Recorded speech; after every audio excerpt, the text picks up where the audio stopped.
everybody, to another episode of ZB's Horsepower Talk. As always, I'm ZB Zach Brown. Well, it's the middle of the week, you know what that means?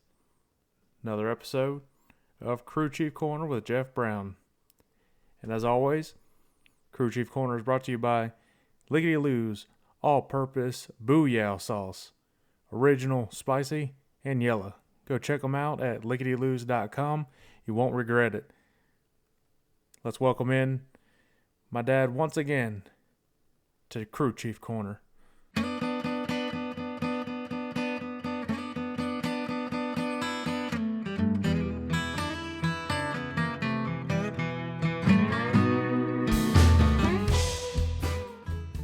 Dad, welcome back in for another week. Interesting week in all sorts of racing last week. Any thoughts on the NASCAR races or any of the dirt races from last week? Yeah, the Martinsville races, they were decent. Was surprised in the Cup race that you get two or three cars that were pretty close running together, and they probably had 7, 8, 9 seconds on the car behind them. That was kind of a shock at Martinsville, being a small track and getting into lap traffic like that. Track position was key. It was really hard to pass. A lot of the drivers were complaining about how difficult it was to pass.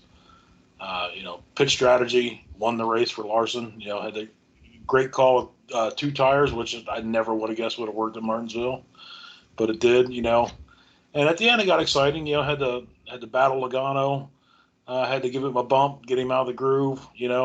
And then they raced side by side for 5, 6 laps. And people online are complaining about Larson, knocking him out of the way. But, like even Joey said in the interview, he goes, that was fun. He's like, Larson was going to have to move me to get me to win that race. And he did. Those two raced side by side. They could have taken each other out, but, they gave each other room but didn't give any extra room. That was cool. That's how racing should be, not like what Carson Hocevar did at Martinsville and just completely on purpose took that guy out. So that was pretty bad. But the dirt racing was phenomenal this weekend. Larson's High Limit Series, that did not disappoint. Great car count. Place was packed. Gio Scelzi picks up the win with his largest paycheck in his sprint car career. What did you think about the track conditions? The track was racy. And, anybody says there wasn't much passing, wasn't watching Carson Macedo come from 22nd up to 2nd. Yeah, if there's a restart, he would have won. Yeah, but, that was entertaining to watch. If anybody was watching it, they saw the one driver get hurt in time trials. Good news is, he was released out of the hospital the next day, so nothing serious. It was little worried because they weren't given any updates, which I completely understand. Give privacy and the emergency teams room to work. So good to hear he's doing well. Outlaws put on. They only had one night. They put on a great show. Brad Sweet kind of being in the right place at the right time, taking advantage of a tangle between Macedo and Gravel. Yeah. And Macedo apologized afterwards. I don't think it was anything intentional. It was just kind of, he was trying to get the pass and go for the win, and just kind of got into Gravel. Yeah. I don't know what Gravel was saying afterwards, but I don't think it was anything, and obviously nothing intentional. And it was just, he was going for the win, kind of misjudged it a little bit, and it happens. Yeah, for sure. And I'm sure in the heat of the moment things, I'm sure Gravel said things he may not have normally said, and after you said that, it's one of those recent deals. The All-Stars at Attica was awesome racing, and I said that place was a complete dust bowl and hard to see. It was. It's still that way, but holy cow. Still good racing. It was great racing, what you could see of it.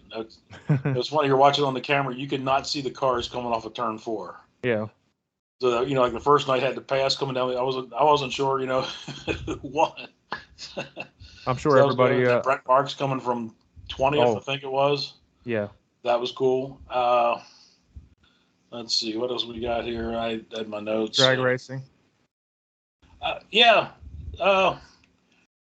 Drag racing is, I mean, I like drag racing. It was pretty cool. Tony Stewart getting the top alcohol dragster win by 3/10,000ths of a second, There's which a is lot of pretty. close finishes.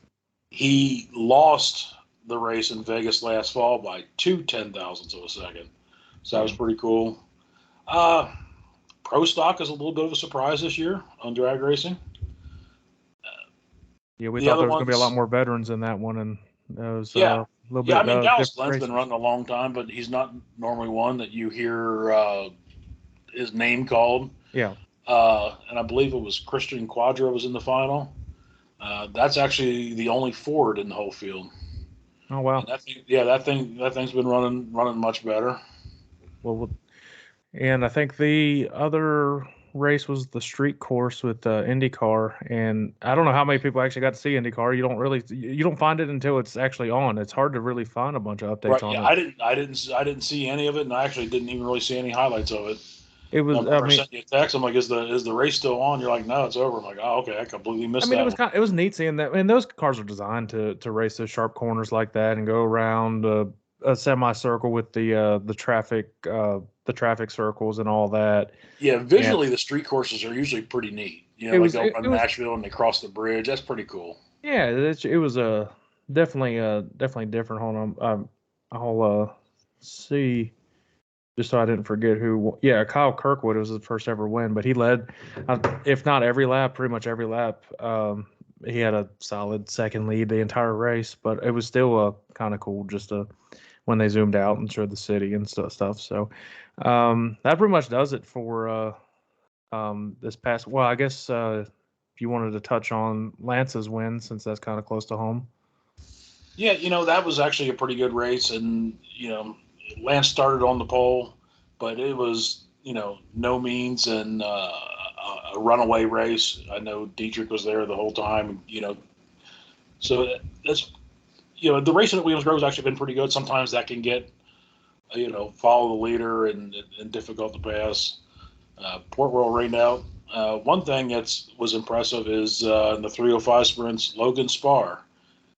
Dating back to last year, he won his last three starts. One at Selinsgrove, one at Port Royal, and then finally at Williams Grove. And anytime you win at Williams Grove in a sprint car, that's a good deal. That's a special place to win. Hats off to that team. I know they were pretty excited about it. And people that don't know, that's the Eschenauer number 5 305 sprint, and guy I grew up with, Wally Eschenauer, is actually the owner now. He was in the driver's seat, but they switched it up and having a bunch of success. So maybe we'll see if they'll eventually move on up to 360s or even 410s one day. Yeah, we'll see if we can get them on your podcast. It could be an interesting interview. Wally's already said he'll come on. We're working out those dates to be determined. Good deal. But he'll be on. If not, both of them will be on. So that'll be pretty cool. Let's dive into this week, and as always, start with NASCAR. It's Talladega. I mean, you got the background right there from when you took it when we were there a couple years ago.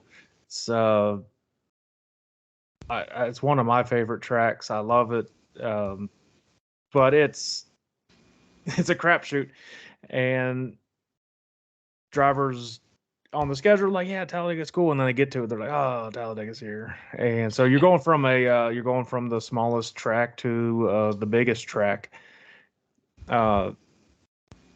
People are always comparing Daytona and Talladega together, but they're really completely different tracks, and we've seen it in person too, both of them in person. What stands out to you, the biggest differences between Daytona and Talladega? You look at an overhead shot, you don't think there's much difference. Talladega is bigger. It's 2.66 miles versus 2.5. Daytona has 31 degrees of banking. Talladega has 33 in the corners, which I just learned this today. The outside lane in the corners at Talladega is 26 feet higher than the inside lane, which is kind of wild if you think about it. That's 2.5-story building up that bank, which is pretty cool. The start-finish line is probably the biggest difference. Daytona is right in the center of the tri-oval. Talladega is at the end of the tri-oval.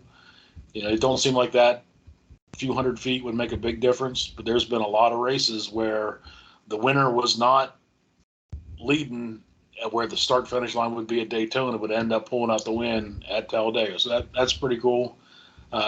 Bill France did that to try to sell more seats before going to turn one, which were supposed to be the cheap seats. And that's the only track that's like that. And I think that's pretty cool and unique, and one of the neat little things about Talladega.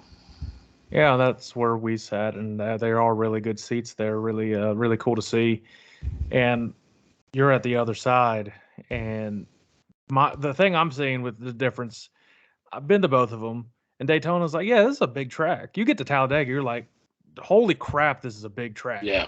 You Yeah, just don't Daytona, realize you how can big. actually see going down the backstretch. You don't see them going down the backstretch of No, Talladega. it That feels is like so it's far away. It's like a whole nother county over there. exactly, and then you could have weather on one side of the track and be sunny on the other. I mean, that's what it seemed like it's done before. One thing I've seen, and I kind of felt it on the most recent iRacing stream that I did, and it is pretty accurate how they scan the tracks, is how much smoother Talladega is than Daytona, and you feel every dang bump at Daytona. I mean, and you've got to really you got to wheel the car, and you've got to actually drive it. I mean, your hands are like this the entire time.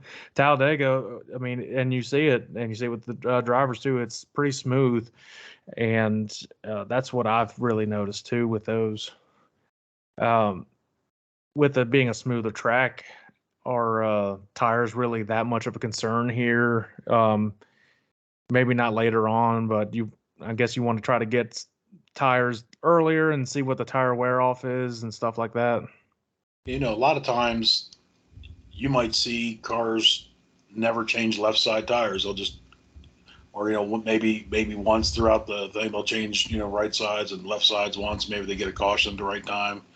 I don't think tires are so much of an issue. The track's so fast. There's so much banking, so much downforce. The cars generally handle much better. Daytona, you get to the summer race, handling is usually a much more bigger issue than it is at Talladega. Talladega key is usually the driver, and probably more importantly the spotter, watching for the runs coming, make sure the driver's in the correct lane, and know how to help whichever lane's got the momentum coming up. That's probably more important than the tires. Track's position, I don't know how big a deal that is, other than you get in the middle of the track, chances of getting into a crash. Well, you could actually be running anywhere and get into a crash, so it doesn't really matter. At some point, you can be running up front, you're going to be in the back. And so at some point, everybody's going to have to work through it. So it's, it's probably better to stay up front as much as you can. But at some point, you're going to have to pass some cars. Well, we were there for the fall race, and it threw us off that Talladega is notorious for having the big one, having tons of wrecks. Well, there weren't any besides stage breaks in this last one. So the big question is, can you even rely on cautions at this point? With especially the Cup Series, who's got the best of the best drivers. So can you really rely on these cautions then to make adjustments and improve on the car throughout the race? Yeah, I don't think it's anything you can rely on or plan on other than the stage breaks when you're going to have them. Talladega, I think, is the only track that's ever went nonstop, no cautions at all. So that's, or it could be a complete crash fest and you're getting multiple cars coming out. So it's definitely nothing you can plan on.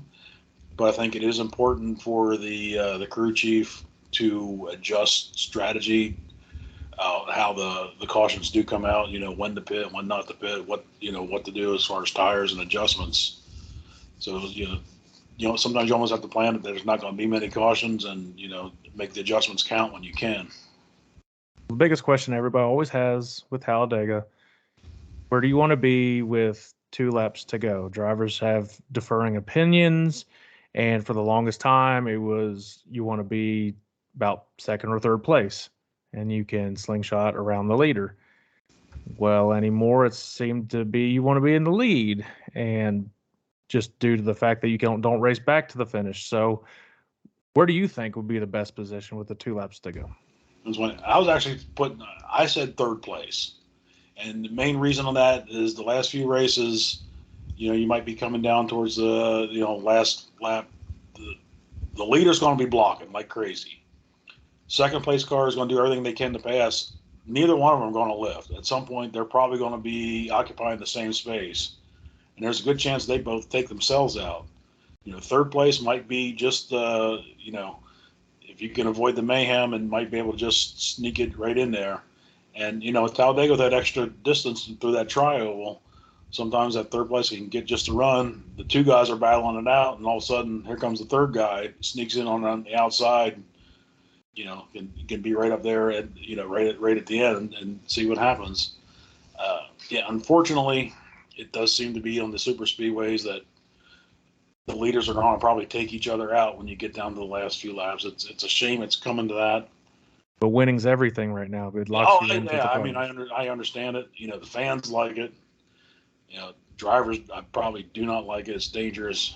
Unfortunately, you can't back off. You can't tell you come back in, you run second, be like, oh yeah, if I'd have just bumped him a little bit, we probably would have won. Everybody be like, well, why didn't you? So it's well, hope for the best, I guess. I mean, what are you thinking? What are you looking at? Do you think it's going to be a crash fest? This is looking at Cup Series. Xfinity is probably going to have quite a few wrecks. They just have more inexperienced drivers and everything. Do you think there's any chance that it goes without a caution besides the stage breaks like in the fall for the Cup? Yeah, I think you're going to see one or two, low car count, maybe somebody blows a tire, gets into somebody, you might see a spin or some, debris that way. I think there's going to be one big one with probably 10 or more cars. Probably in the last halfway, let's say somewhere around halfway through the last stage when the racing's starting to amp up a little bit. And everybody gets a little antsy. Yep. Well, like I said, Xfinity and Cup are there this week. ARCA's down there too. So shout out to Caleb Costner going down there for his Talladega. I believe it's his Talladega debut. So good luck to him and that team. But for Xfinity, for both of these, I mean, first of all, my pick did better than yours last week, so there's that. And for Truex, he was fast at the end. I thought I jinxed him, and then he made his all the way back up. So good on him to make me look better with that pick. But I could just do this and pick a name. I mean, who knows who could win Talladega? It's anybody's race. So in Xfinity, go ahead, choose somebody in Xfinity who you think would be up there and avoid some of the wrecks and mayhem. I'm going to try to go with somebody who's been in the Cup Series, maybe a little more experience at longer races. I'm going to give Cole Custer a shout out for this week. He's my pick for the Xfinity race. And mine's going to go to a Junior Motorsports car, Justin Allgaier. He's proven that he's a pretty good restrictor plate. I was thinking about that one Super too. Speedway, not restrictor plate, I guess anymore, but yeah, Super Speedway racer. So yeah, just the way Justin Allgaier's looked good throughout his speedway races and everything. I think, and the Junior Motorsports has already shown they've got really good speed on these tracks. So if they can avoid the wrecks, that's the key. If you can avoid the wrecks there at the end, you're going to probably have a fast car, especially those two picks that we just had. But it's all about, man, you're going to put yourself in position.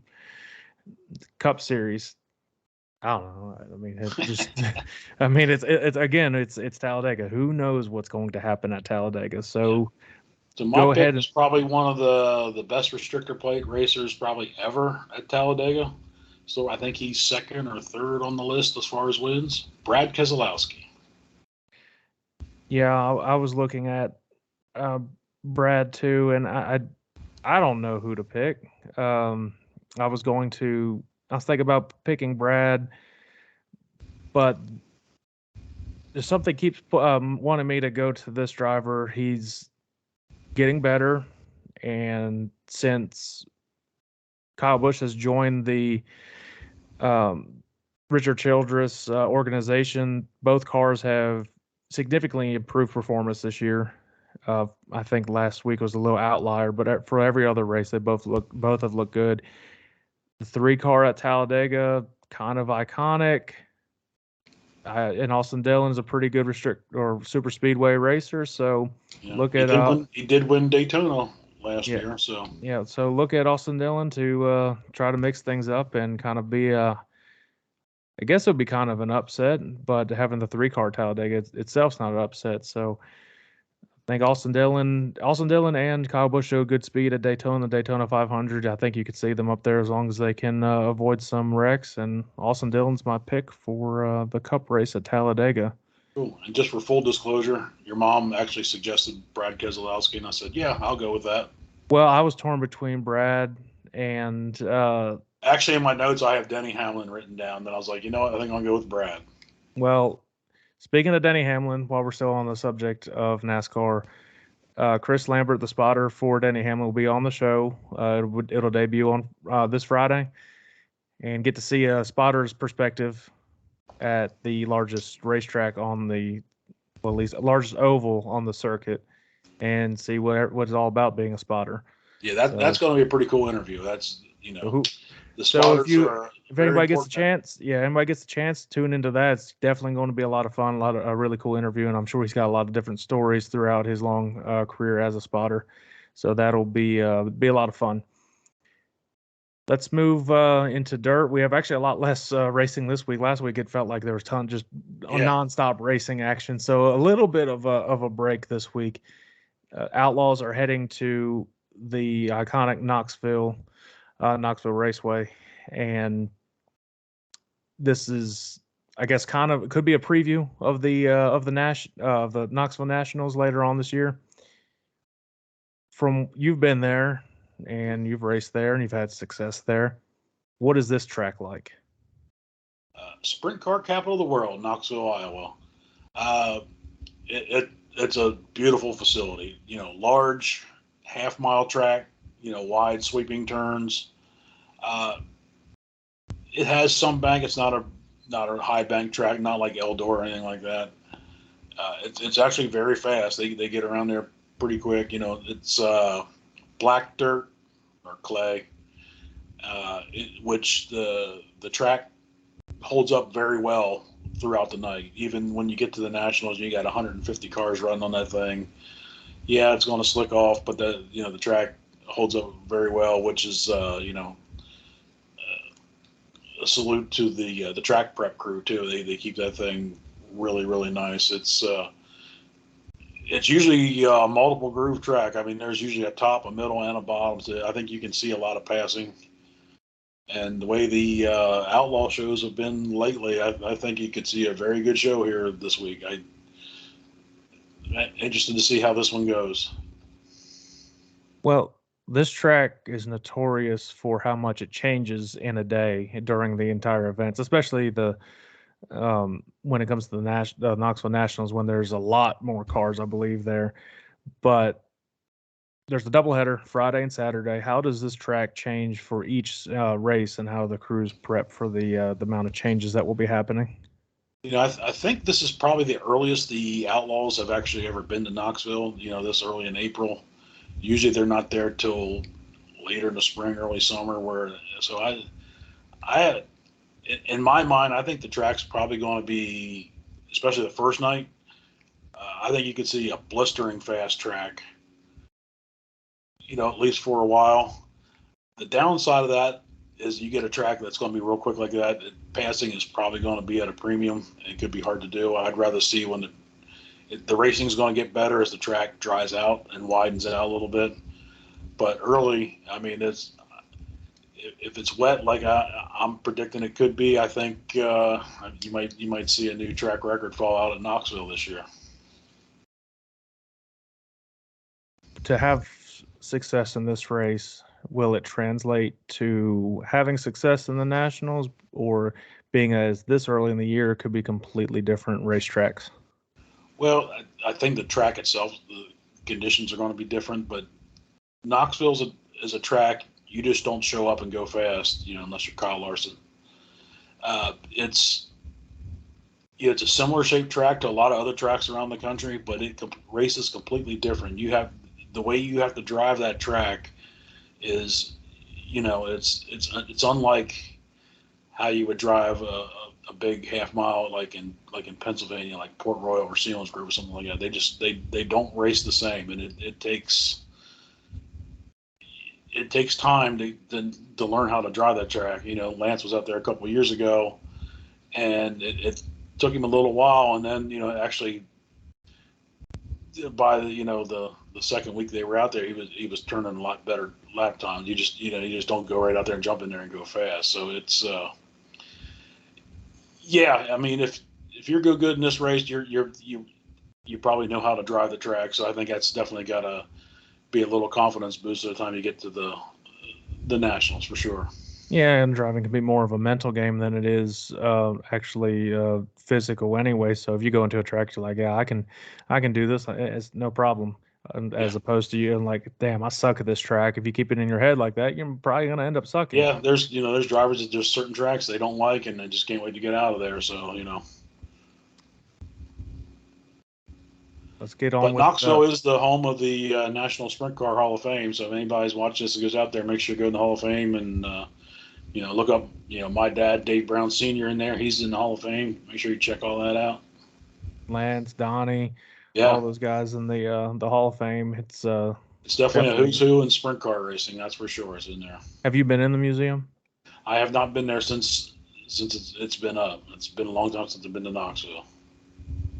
Well, it's that time to go with our picks for this race. So are you looking at? There's obvious choices that some people will probably look at when it goes to Knoxville, with the Outlaws going to Knoxville specifically. Is Donnie Schatz is an obvious choice, or who are you looking at from seeing what you saw last week and this year so far for Knoxville? Schatz is the man at Knoxville. Later in the season, when it gets slicker and hotter, when I think car control is at a premium. I think that's when you're going to see Schatz pick up more wins throughout the year. When it seems like when the weather gets hot, he starts to get hot. Uh, you can't go against the guys. He's probably the hottest guy out there right now. He's the outlaw points leader. I'm going to go with Carson Macedo. For both nights or just No, the one? first night. Second night, I think it's going to be slicker. I think that's when you're going to see Brad Sweet pull out the second night. Well, I think you definitely took one of my picks. So let me I'll make an audible with that. I was going to have Macedo, uh, based on his just consistency this year, but let's switch it up. Try to make gains on these picks and everything, which I think I'm actually really in the lead right now. So let me try to keep it. Someone that's had a lot of speed this year, drives the hell out of this car, and it's the Wild Child's son, Sheldon Haudenschild. I think he'll win night one, and night two pick is the person I just mentioned. How obvious everything is, and if there's a bottom line, watch out because shots will be stuck on there like glue. So Donnie Schatz is my pick for night two at Knoxville. We'll see how that goes. Um, Now, real quick to wrap up, I will be going to the old stomping grounds, Pennsylvania, to watch some dirt racing, some sprint car racing at Williams Grove and Port Royal this coming weekend. And as long as Mother Nature complies, which it looks at least for Friday, it's going to be all right. And Port, it's a toss up, especially in the mountains there. You can't really predict the weather. Rain go away. And you just never know. But I mean, I've been to each one plenty of times. Williams Grove, tons of times. But kind of what you've seen this season and on the handful of races they've had total at each of these tracks so far. What have you seen? The racing's actually been really good. I don't think that new tire rule has hurt. If anything, it's probably helped the shows. I think it seems like cars are a lot closer. Williams Grove, there's really has been no dominant performances. Lance led every lap, but that was never a walk away. The week before, Zeb Wise gets the last lap pass for the win. It's been good racing. And Port Royal, the last time they ran, it was almost a last lap pass for the win where Lance got under. I don't remember who won, but so yeah, the racing's been good. I think the weather holds out. I think you're going to see more of it. It's Port always has good racing. It's a little bit different format this week with time trials and everything. So we'll see how that. Yeah, they tweeted out that it is mandatory to have that new tire on because it is a time trial race. So they're trying to get used to. I think next week is their last week. They can have the older tire on there. The rest of the season, they will have that new tire. I get definitely to prepare them for the big events that they'll have as well. So what can I expect? Everybody sees it on TV, sees the streams on TV and everything for these tracks. What can I expect in person that can't really you can't really see when on TV? Yeah, unfortunately, on TV, you don't really get the sense of speed. People talk about they see the lap times at Williams Grove, and they're like, oh, it's slow. Well, the corners are so tight at Williams Grove, it's very difficult. Those things are flying at the end of the straightaway going into that corner. I mean, I don't know what they're going, but it's crazy fast how fast they're actually going into that corner and have to make a 90-degree turn and go back the other way. So, it's big money weekend in Pennsylvania. Let's see what I got here. Grove is the Tommy Henner Shits Classic. It's $8,000 to win, time trials. It's going to be one of those deals. You got to get a good draw. You got a time trial to where you're going to start up front. Williams Grove can be difficult to do a lot of passing. I think if you're probably starting worse than sixth place, it's going to be tough to win from there. I think the winner will probably come off the first two rows for sure. And Port, they're calling it the Spring Thaw. 10,000 to win with time trials. So, more of the same thing. You got to draw good. You got to time trial good. You got to, whatever. I don't know the formats. I didn't see them online. If it's going to be a dash or probably a redraw for the feature. So you got to do whatever you can to get into where the next level would be, whether it's a dash or a redraw, and then and go from there. It's you see people all the time saying the Pennsylvania racers don't ever leave the porch. 2 races you can win $18,000. I wouldn't leave either. Yeah, exactly. And I saw Brent Marks is coming in for the weekend. He just announced that today. Yep. Yeah, which doesn't surprise me. I figured I wouldn't be surprised. All-Stars are off. I wouldn't be surprised to see a few All-Star cars come in. Justin Peck wouldn't surprise me to come in. Sunshine. I bet he's at Knoxville. Yeah, that's true. Yeah. Zeb Wise probably come in. Yeah. You're welcome to give a pick. I'm not going to give a pick because I don't need to hear people's crap this weekend for who I pick. So you're welcome to give a pick if you want for each race, or you can just kind of stay a little reserved. Just for fun. When don't I saw jinx he was coming in, I was going to pick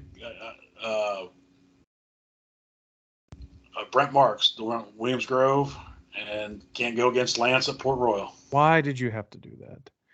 Now, if there's a mechanical failure, I'm going to blame you, and I'm going to tell them too if they get in port. So who knows? It's 50-50 chance right now. They seem to like they I think they got their gremlins figured out. They've had pretty good runs the last few times they ran. So, well, it'll be a fun weekend up there.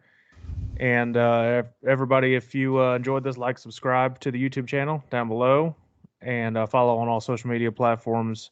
Tune into this Thursday. Or this Friday, sorry, for the big time guest spotter for Denny Hamlin, Chris Lambert coming on, and a bunch of awesome guests coming up. They're going to be announced weekly so if you're following, get ready for that, and you get some little research on all the guests that are coming on. And just ending on one thing, since I will be there this weekend, Bear Hill sucks. All right. So that's another week of Crew Chief Corner. I'll see you, Dad. All right. Bye, Zach.